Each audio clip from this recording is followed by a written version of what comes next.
a march towards a technocratic state, towards using technology to expand the totalitarian state in a way that we've never seen before. But it's also the first time that the U.S. is going beyond an ID that is issued by your state, by Texas, by New York, by California, what have you. The federal government says it's finally going to start enforcing the Real ID Act, nearly 2 decades after it was passed. They tell us it's all about keeping us safe. But could Real ID open the door to digital surveillance, biometric databases, and a future where you'll need a government-issued ID to participate in everyday life?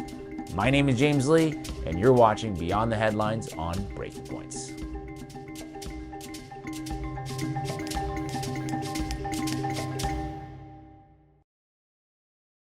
You might have heard that starting May 7th, Americans will need a Real ID compliant license to board a plane or enter a federal building.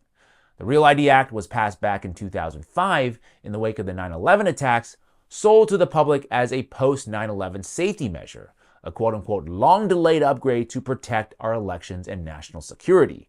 What you might not know is how this push fits into a much larger agenda, one that some say includes mobile driver's licenses, biometric facial recognition, and partnerships between government agencies, global institutions, and big tech to roll out digital IDs across the country. Now, to help us break all of this down, I recently sat down with independent journalist Derrick Broze, a prominent voice warning us about the dangers of digital identity systems. And here is that conversation. Thanks for having me on, James. I appreciate it. Absolutely. So we're gonna hopefully dive deep into this, but I first want to start with maybe the basics for people who haven't looked into it much. What exactly is a Real ID, and how is it that different from an old driver's license system that we've had for decades? Sure. So you sort of outlined the beginning of it, which was 9/11. And of course, after 9/11, calls for making the country safer. How can we prevent terrorists from entering the nation? How do we, keep track of everybody in a way that is, supposedly going to reduce crime, reduce terrorism. Now, it's been 20 years since then, and there's less talk of terrorism in the ways there were post 9/11, but there's still this discussion, I'd say now more, especially with the right wing, of how are we going to keep track of all the voters? How are we going to keep track of illegal immigrants, et cetera? So the same ideas are still being pushed. As you mentioned, it's been delayed numerous times through every administration up until this point. And now the deadline is finally here. The thing that makes it different just on a practical level is people will notice you might have like a little star in your driver's license. So many people already probably have these and just didn't realize that they got them, because over the last 20 years, as state by state has started to become compliant, more and more people are getting these, like I said, whether they realize them or not. So now we're at the point where all across the nation, everybody's going to have one of these to enter federal buildings, to do various things in the country. And the main thing, though, is just that you'll notice a little star. They promise that there's some more counterfeit measures. So on the practical level, that's pretty much it. You won't really see anything different. We're not at the point where it's just your face to get in somewhere. But as I have written about recently, I do think that's where it's headed, particularly at the airports and federal buildings and places like that. But for the moment, it's simply just a change in the look of your ID. Yeah, you mentioned you wrote an article about this. So I wanted to dive into that a little bit.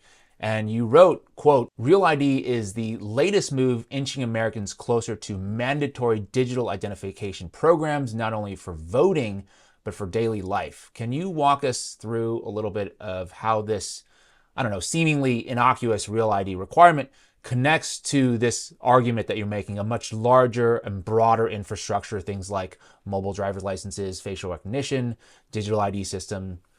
Basically, lay out your theory for us. Sure. And I don't think it's very far-fetched, first I'll say, because in order to be Real ID compliant, there's a few things you can do. One is what we just described, just get an update of your driver's license or your state ID, and it's going to have the little star in it, and then you'll be Real ID compliant. The other is to continue to use a passport. So if you're someone like me who only has a passport, then, you just keep doing what you've been doing. But there are also other forms of being Real ID compliant. One of them is known as mobile driver's license, or just MDLs. And again, people might be using these already because there's certain states that have adopted them in the last few years without realizing that it's Real ID compliant. But essentially what a mobile driver's license is, there's several versions. Some in certain states are government run, government owned. So you have a, My ID insert state name. Then there's others that accept Apple and Google Wallet, Google ID sort of apps to become Real ID compliant. And what these are basically doing, in my mind, and is just getting people, as you quoted me there, a bit closer to this Real ID, this digital ID, facial recognition everywhere. Because to be Real ID compliant, the easiest way is to get the idea, but you could also just start using your phone. Many people are doing this everywhere, and they're also scanning their face to open their phone. So maybe hearing this is not like some big concern to many people.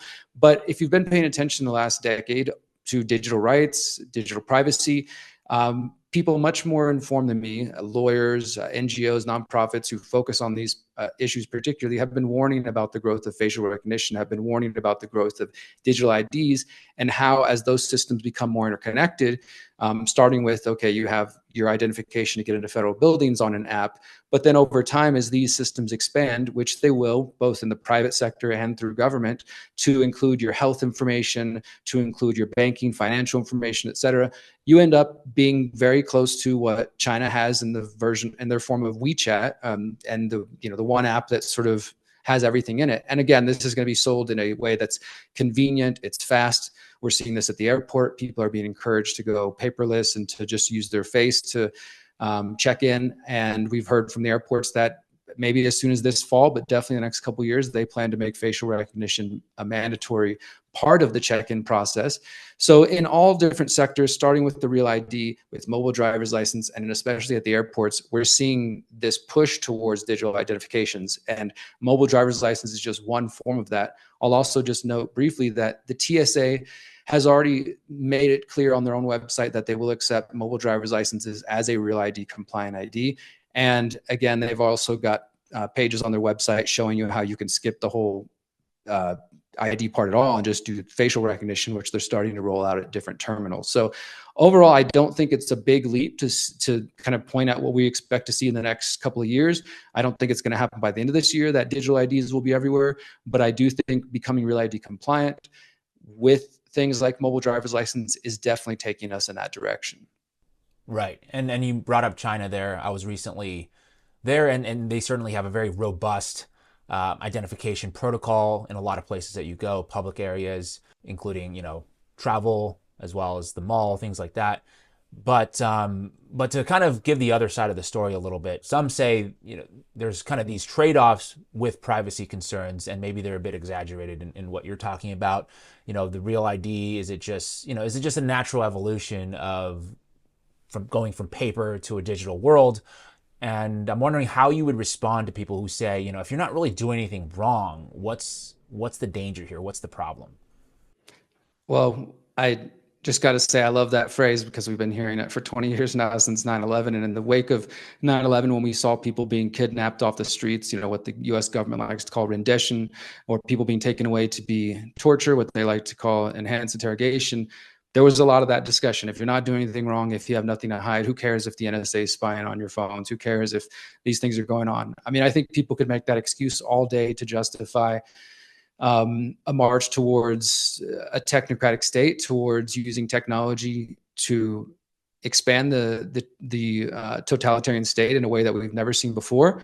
But even if people are skeptical or say that there's no big deal, okay, I'm already using my phone to do everything I do, what's one more thing? Or often I'll hear people say, well, you already gave them your face, you already gave them your information when you signed up for your regular ID or for the passport. And that is true. But as you pointed out with China's robust digital ID system, once these systems become more connected, then it's a whole new level. The other concern I have, besides just the general surveillance and tracking you everywhere you go, being able to trace every purchase you make, is that this is also a step towards a national ID card. And thankfully, when it first passed, there was former Congressman and presidential candidate Ron Paul who was speaking against this. Currently, I think Thomas Massie is the only person who's really speaking against this and making these points.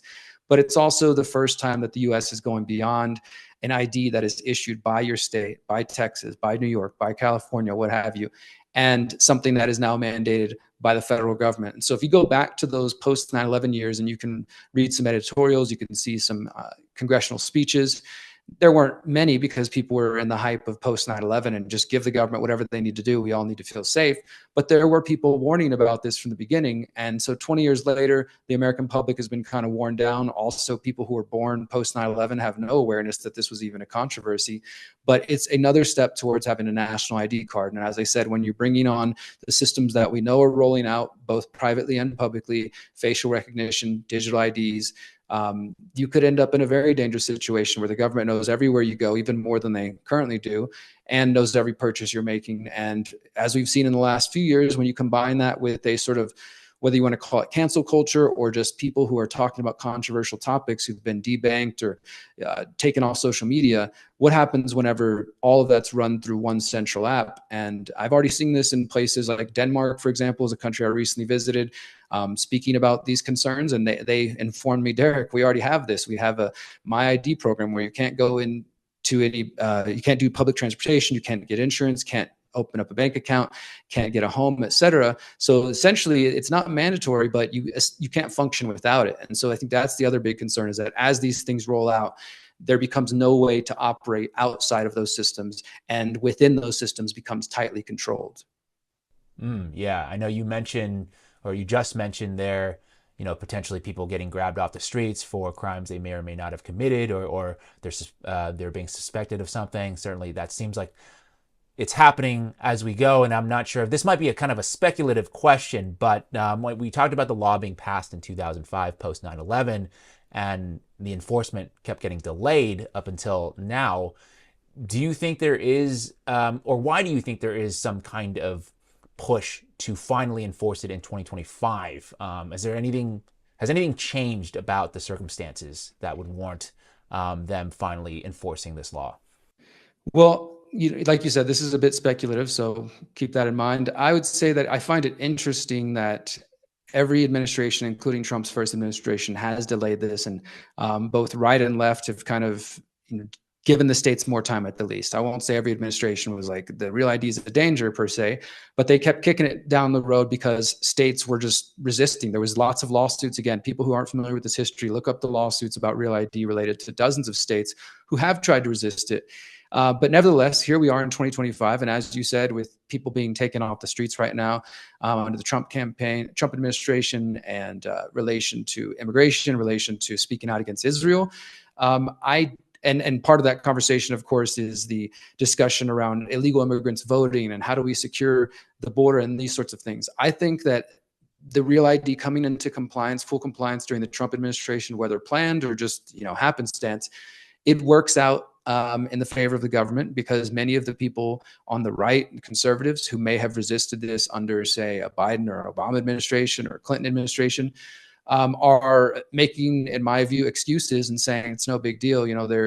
It's Trump's program. It's rolling out under Trump, so it can't possibly be bad. And of course, it's going to stop all those bad illegal immigrants from coming in the country. And so I think that overall, the fact that it's happening now, it might make the rollout a bit easier and less resistance from the crowd who may have resisted if it, was under any other circumstances. Yeah, I do find it kind of interesting that they bring up, national security and election integrity as core reasons of why we need to implement it. But in reality, you can get on an airplane without a Real ID if you just use a passport. So foreigners can definitely just get on an airplane. And also, you can get a Real ID if you're not an American citizen. Migrant workers, they're eligible to get a Real ID. So I'm not sure if those issues are even interrelated at all. It might be a little bit of a misdirection from government officials in these kind of talking points. But the final question I wanted to ask you is, for people watching and are feeling kind of uneasy about this, maybe they don't want to get a Real ID, or they don't want to get their face scanned at the airport, or, get their ID stored in some kind of digital wallet. What can they realistically do at this point to protect their privacy? Is it possible to resist at this point? I think there is still way to resist. I mean, obviously the time to resist was the last 20 years. And, now that we're a couple of weeks away from the rollout, May 7th, it's going to be required everywhere. One, I guess, minor form of resistance, because I've been seeing these conversations and, online and all the the chat and everywhere about the deadline looming. And some people seem to be saying, well, I'm going to try to go back to my, my local government office and see if I can get my old ID back because I didn't even realize that I had the real ID. I don't think that's going to happen. Others are saying that they're going to opt for just keeping the passport. That's, again, sort of what I've done. Obviously, in some ways, you have to still, obviously, you're taking a picture, you're giving the government your information. So I don't think it's really a concern about handing that data over. I think it's the concerns I pointed out about national ID card and digital ID cards. Other ways to resist, I mean, there are some politicians speaking out. Like I mentioned, Thomas Massie is one of the few. And then in terms of the facial recognition, I see Oregon Senator Jeff Merkley. He's been one of the few speaking out about the rollout of facial recognition at the airports. If people are politically inclined, which I'm personally not, you might want to reach out to the offices of those gentlemen and others who may be speaking up and see, what their plans are to do about this going forward. And there are some people who are saying this is going to be the end of travel for them. They feel that strongly enough that they're not going to comply. I guess, I'm not going to get a new ID until mine expires and then I'll figure it out at that point. But overall, I do think that the bigger picture we need to be thinking about is how we relate to these forms of technology. I actually wrote a book in 2020 called How to Opt Out of the Technocratic State, which covered much of this information. People can download it for free at theconsciousresistance.com/how-to. And I explored these ideas, like what does it mean to be moving into a world with digital IDs, facial recognition, and how does our individual liberty and collective liberty and privacy remain and stay alive in that world? And the answer is not easy. I think it's very difficult, but it's going to be up to each individual and each family to decide what systems they want to relate and connect with and how they choose to operate within that. Some people might operate more on the extreme end and just eschew all IDs, in favor of, the potential consequences. Others are just probably going to go along with it. Facial recognition is rolling out at the airports. There are places like sports stadiums that are starting to test it out as well. And it's my belief that the places where it is most likely people will comply, airports where people want to make that flight, sports stadiums where people want to go see their favorite team, people will go ahead and normalize this sort of thing. And as that happens, it's going to spread further and further beyond the airports and the sports stadiums. I don't know how a person who wants to avoid that in the long term can do so if they make no changes. I think it's going to involve personal lifestyle changes and maybe even philosophical changes to remain free from those systems as they emerge. But at the moment, we're not there yet. But my goal, I guess, here is to try to warn people that I think this is what's on the horizon. And I do think that's backed by plenty of data. So, if you haven't thought about this, I encourage you to start thinking about it because the future is here. Yeah, speaking of the future, well, I just want to say that for a country who espouses a lot of anti-China sentiment, we are certainly adopting a lot of Chinese-style policies, which is interesting to say the least. But I know you mentioned your website, your book there. Anywhere else that you want to point people to follow you, Derrick? I appreciate that. And thanks again for having me on. Yeah, my main website that I've been running since 2013 is called the Conscious Resistance Network. You can find it at theconsciousresistance.com. I have my documentaries there, my books, podcasts, etc. You can find all that. I'm also a contributing writer at thelastamericanvagabond.com, which is where this article we're discussing today came from. That's thelastamericanvagabond.com, where Ryan Christian and Whitney Webb and others contribute there. And you can find me on Twitter. You can find me on social media.